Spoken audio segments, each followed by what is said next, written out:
Assalamualaikum warahmatullahi wabarakatuh. Yang terhormat Bapak Haryadi dan rekan-rekan semuanya, di sini kami dari kelompok 4 akan mempresentasikan hasil penelitian kami yang berjudul Pengaruh Email Marketing, Mobile Marketing, dan Social Marketing terhadap consumer buying proses pada charity organization di wilayah Bandung Timur. Ya, baik, di sini saya tidak sendiri. Di sini saya bersama anggota-anggota kelompok dari kelompok 4. Yang pertama, izinkan memperkenalkan diri. Saya Gisya Indah Lestari Putri dengan NIM 125. Dan yang kedua ada Ardi Rahman Permana dengan NIM 126. Yang ketiga ada Monica Croy dengan NIM 127. Yang keempat ada Andika Reza Sata Alamsyah dengan 130. Dan Zulfa Muhammad Sirajuddin Kamil dengan 136. Dan yang terakhir itu ada Elvina Nur Fahira dengan NIM 140. Mari langsung pada hasil penelitiannya. Baik, selanjutnya ada masalah penelitian, di mana yang pertama, berdasarkan data sekunder yang diperoleh dari hasil survei yang dilakukan oleh Lembaga Penelitian dan Pengembangan Ekonomi dan Sosial atau LPPS, Universitas Indonesia pada tahun 2023 ditemukan bahwa minat beli masyarakat terhadap produk dan jasa yang ditawarkan oleh organisasi nirlaba masih rendah. Survei tersebut melibatkan 1.000 responden yang terpilih secara acak dari berbagai wilayah di Indonesia. Hasil survei menunjukkan bahwa hanya 30% responden yang pernah membeli produk atau jasa organisasi nirlaba. Sementara itu, 70 responden mengakui belum pernah membeli produk atau jasa dari organisasi nirlaba. Yang kedua ada novelty atau kebaharuan, di mana novelty ini terletak pada fokusnya yang pada topik dan lokus yang belum banyak diteliti sebelumnya. Topik dan lokus ini penting untuk dikaji dan memiliki potensi untuk memberikan pemahaman baru tentang suatu fenomena yang terjadi di wilayah Bandung Timur.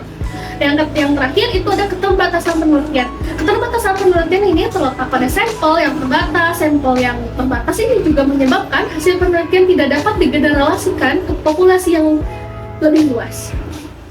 Selanjutnya ada literatur review. Literatur review mendefinisikan setiap variabel yang kami teliti.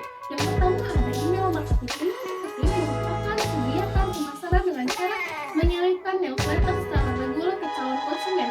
Konsumen yang mendaftar dengan email marketing dengan email untuk newsletter. Hal ini dianggap sangat membantu hubungan baik antara pelanggan dan penjual.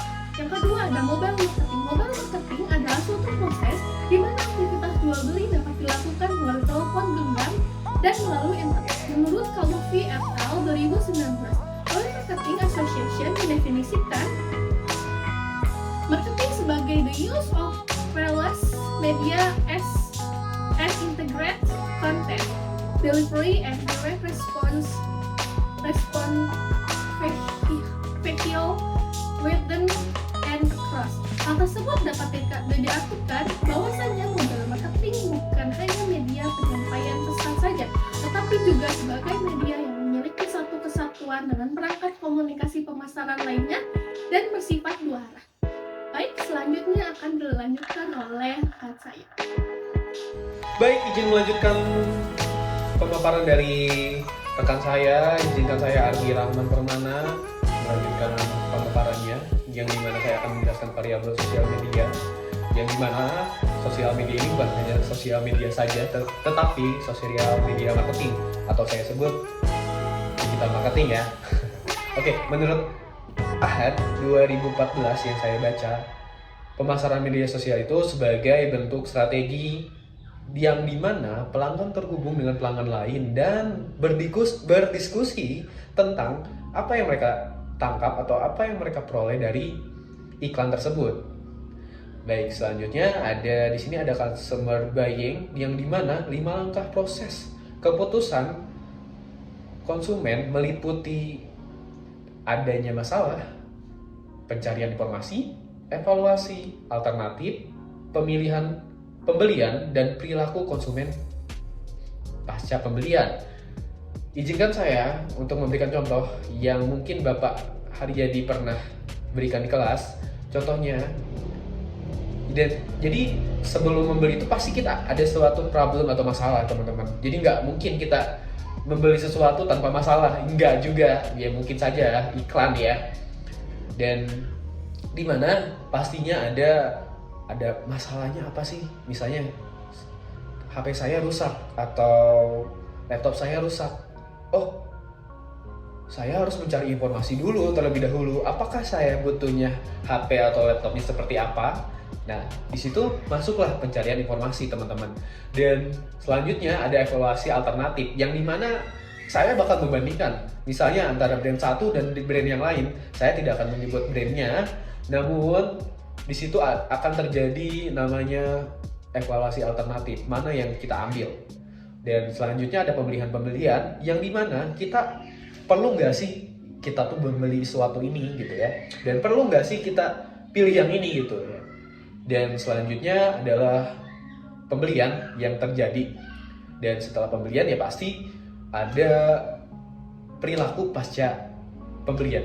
Biasanya ya yang saya alamin ya, saya sendiri alamin, kalau misalnya saya sudah beli satu barang dan muncul misalnya keluaran yang baru, saya suka mikir, oh kenapa saya nggak pilih yang itu ya? Kenapa saya pilih yang ini ya? Ya itu wajar terjadi teman-teman. Baik, selanjutnya, baik teman-teman, izin melanjutkan pemaparannya. Oke. Baik, di sini saya akan memaparkan model konseptual dari penelitian ini yang tentunya sudah ditentukan oleh Bapak Haryadi itu sendiri, yang dimana email marketing itu ternyata berpengaruh positif terhadap consumer buying process, yang dimana ini untuk minat para pembeli santunan ya secara online ya. Oke, yang kedua itu, hipotesis kedua itu mobile marketing berpengaruh positif. Sangat jelas mobile marketing di sini berpengaruh positif. Kenapa sih berpengaruh positif? Karena hampir semua orang menggunakan handphone, mau itu anak kecil, mau itu orang tua, diberilah kemudahan yang berpengaruh, di mana apalagi ini untuk kebaikan ya teman-teman. Dan yang ketiga itu sosial media marketing, yang dimana ini tuh pasti berpengaruh banget teman-teman. Misalnya saya itu udah charity misalnya tuh, biasanya suka ada tuh, atau kelompok-kelompok yang biasanya suka charity, atau yang sekarang untuk Gaza misalnya ada tuh. Dan yang keempat itu sendiri, hipotesis keempat itu gabungan dari hipotesis 1, 2, dan 3 yang berpengaruh simultan terhadap customer buying process gitu teman-teman. Dan yang selanjutnya yang sebelah sini adalah metode penelitian yang kami gunakan, yang dimana menggunakan random sampling, yang dimana lokus penelitian saya atau lokus penelitian kami itu sendiri adalah masyarakat di wilayah Bandung Timur, yang dimana jumlah populasinya itu udah hampir 2.438.000.000 orang sekian menurut Badan Statistik Nasional pada tahun 2023. Dan ya, kenapa sih kami mengambil bagian ini? Karena sudah dibagikan. Kurang lebihnya begitu teman-teman. Oke, selanjutnya mungkin bakal dilanjut oleh rekan saya. Dipersilahkan. Selanjutnya, saya Monica Croy dengan NIM 127 akan mempresentasikan mengenai tabel operasionalisasi variabel. Untuk variabel yang pertama adalah email marketing. Terdiri dari 3 dimensi, diantaranya offer atau penawaran, aplikasi atau web, dan komunikasi. Untuk indikator dari offer atau penawaran, yang pertama kemenarikan produk yang ditawarkan melalui email, yang kedua kesesuaian harga produk antara penawaran melalui email dengan aplikasi oleh Liana tahun 2013.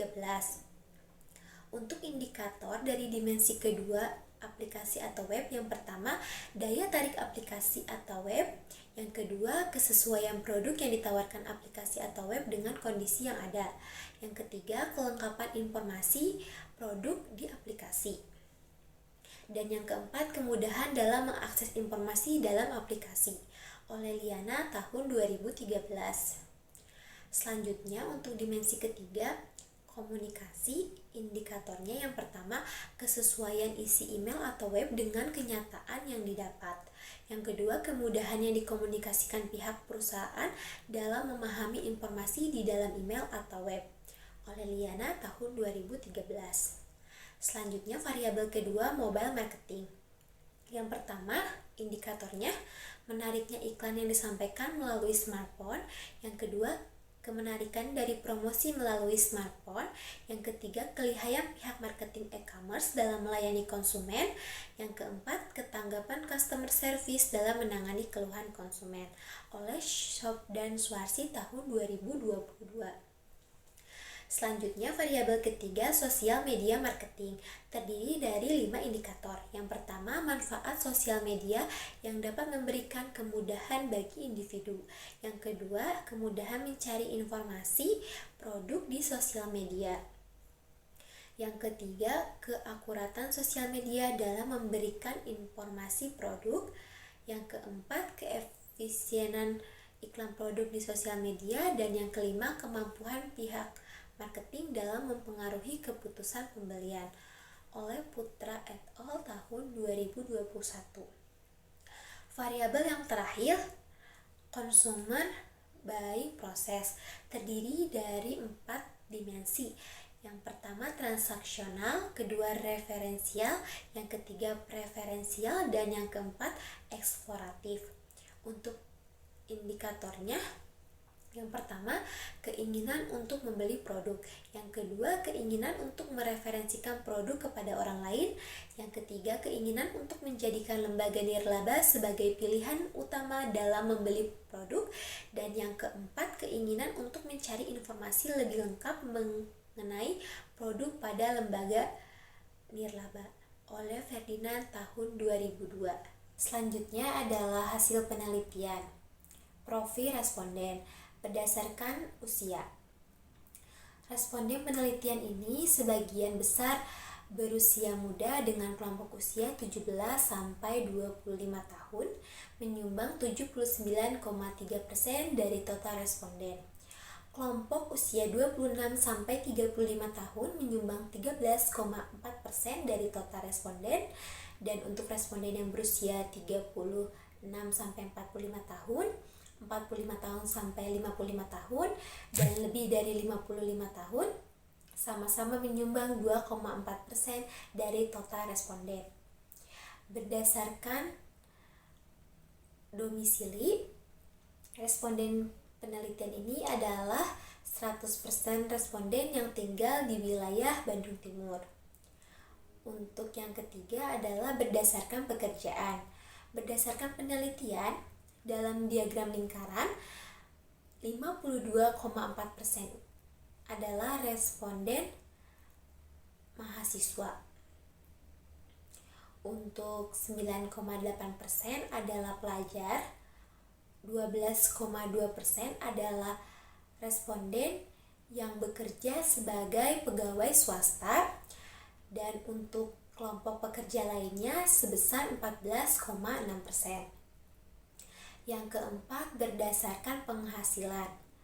Dalam diagram lingkaran, 68,3% adalah responden yang berpenghasilan kurang dari 3 juta per bulan. Dan untuk responden yang berpenghasilan 3 juta sampai dengan kurang dari 5 juta adalah sebesar 17,1% dari total responden. Yang kelima adalah berdasarkan pernah atau tidak dihubungi oleh lembaga donasi.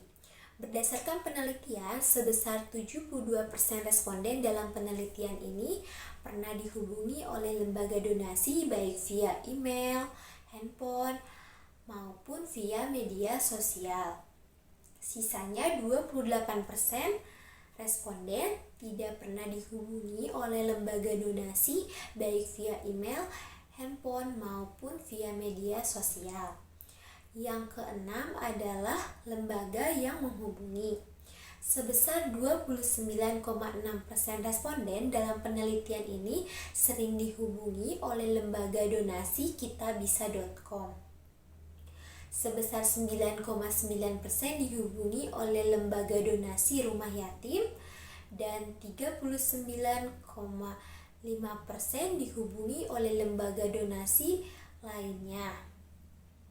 Yang ketujuh, berdasarkan produk lembaga donasi. Produk donasi dari lembaga donasi yang menarik bagi responden dalam penelitian ini adalah donasi korban bencana alam atau peperangan sebesar 50,6% responden.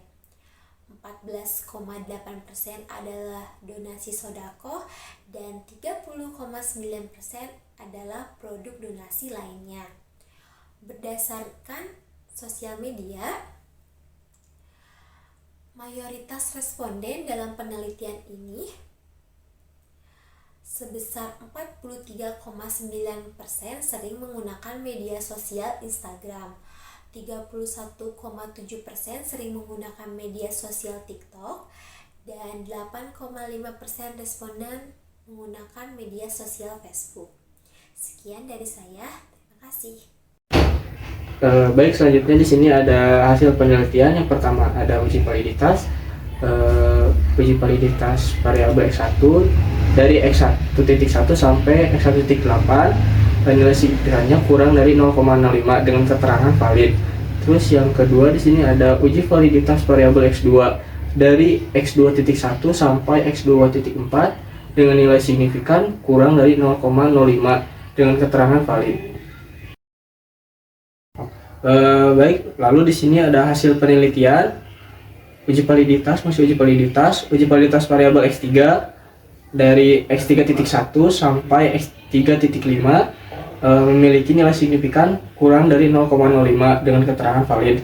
Terus di sini ada uji validitas variabel Y dari X1, X2, dari Y1, Y2, Y3, Y4, nilai signifikannya kurang dari 0,05 dengan keterangan valid.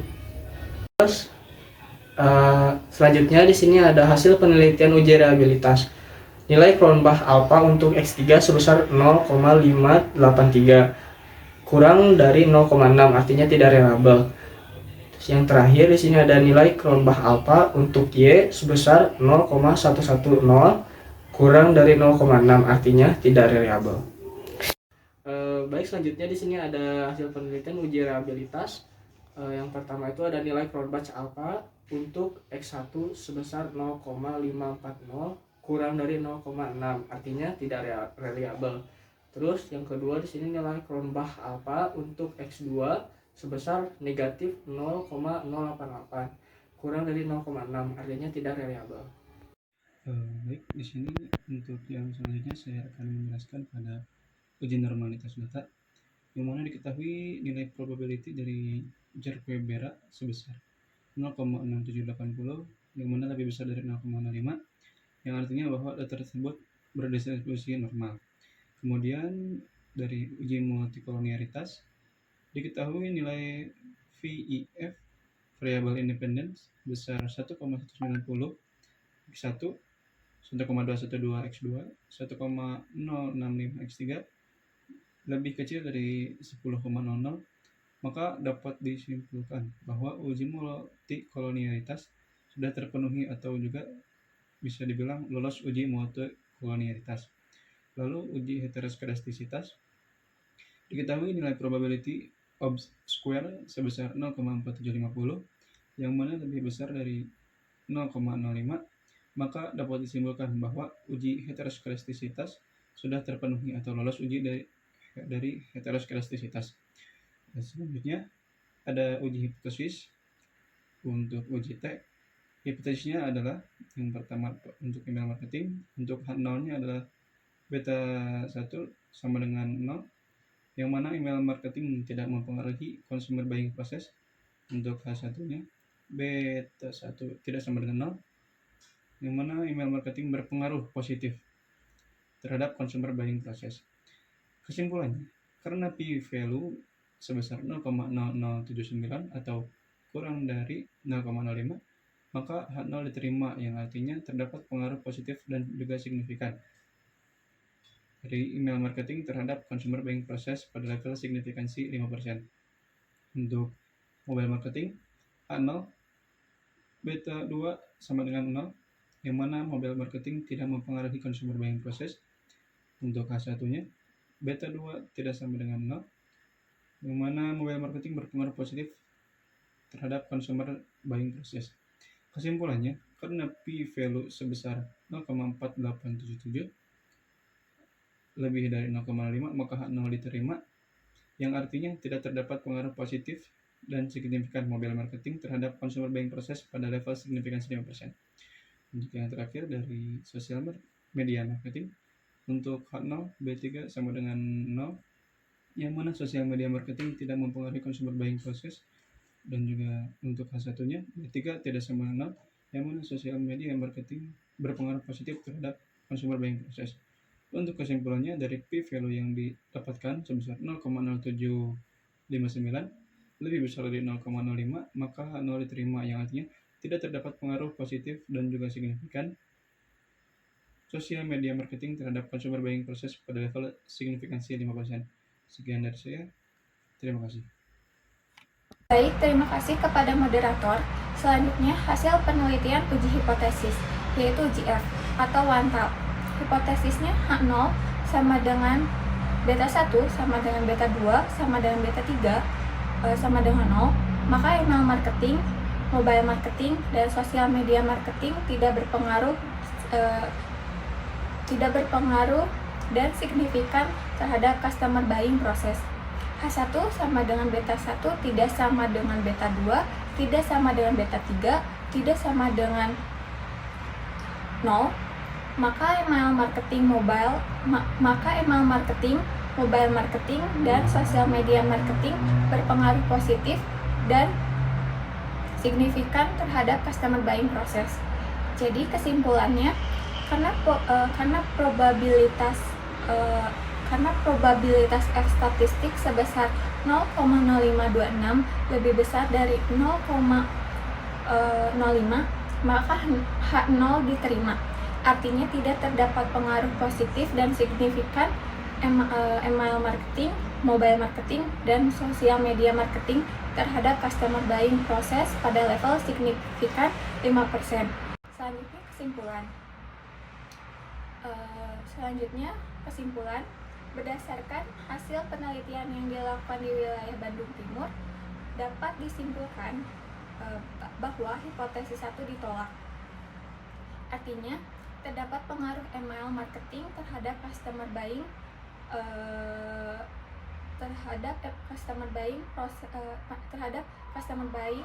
proses pada level signifikansi 5%, yang didukung salah satu penelitian oleh Ahmed Othman Eliziko, Amal Asfor di Egypt, bahwa konstruktur pemasaran email menghasilkan pengaruh positif langsung yang signifikan terhadap proses keputusan pembelian konsumen, karena beta-beta sama dengan 0,248, T sama dengan 3,438, PP kurang dari 0,001, 95% CCI untuk beta-beta 0,098,0,388.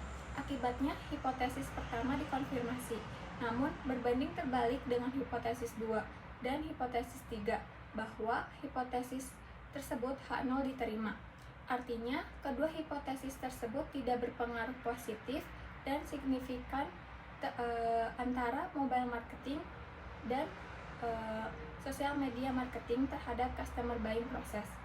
Penelitian yang dilakukan oleh Ahmed Othman Eliziko, Amal Asfor di Egypt juga mengungkapkan bahwa konstruktur mobile marketing menghasilkan efek positif langsung yang signifikan terhadap proses keputusan pembelian konsumen, karena beta-beta sama dengan 0,301, TT sama dengan 4,164, PP kurang dari 0,01, 95% CCI untuk beta-beta sama dengan 0,141,0427. Sebagai konsekuensinya, hipotesis kedua terkonfirmasi. Selanjutnya, konstruk pemasaran media sosial menghasilkan pengaruh positif langsung yang signifikan terhadap proses keputusan pembelian konsumen, karena beta-beta sama dengan 0,154, TT sama dengan 2,632, PP kurang dari 0,01, 95%, CCI untuk beta-beta sama dengan 0,03,0,258. Akibatnya hipotesis ketiga dikonfirmasi. Selanjutnya ada saran. Yang pertama, implikasi manajerial. Implikasi bagi manajemen pemasaran.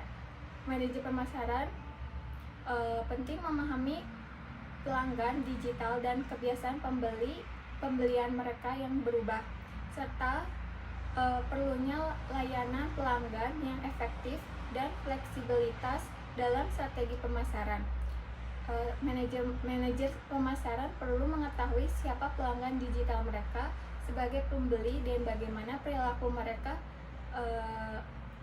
berubah.